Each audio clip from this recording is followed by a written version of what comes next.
যাদের date of birth 4, 13, 22 and 31, তারা rule হয় রাহু। এবার 2026-এ তাদের প্রেডিকশনসে তারা 1 and 4 এর কম্বিনেশনসে এসে দাঁড়াবে।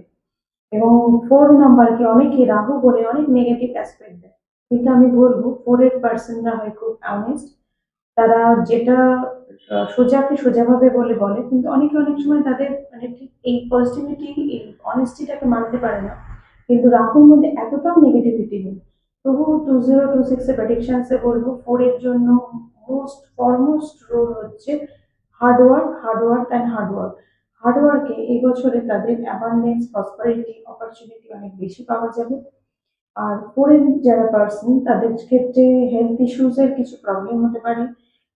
ইনভেস্ট করার আগে অবশ্যই ফাইন্যান্সিয়াল কনসালটেন্সি করা দরকার, কারণ নাম্বার 4 এর পার্সনদের বিজনেস হোক বা জবের ক্ষেত্রে হোক সাডেন গেইন এবং সাডেন লস হওয়ার সম্ভাবনা আছে। আর নাম্বার 4 কে ব্যালেন্স করার জন্য আমি বলবো বেস্ট রেমেডি হচ্ছে dog feeding. Dog feeding bread, milk or biscuit. And যদি ক্রিস্টাল বলি তাহলে বলবো ব্ল্যাক টার্মোরিন।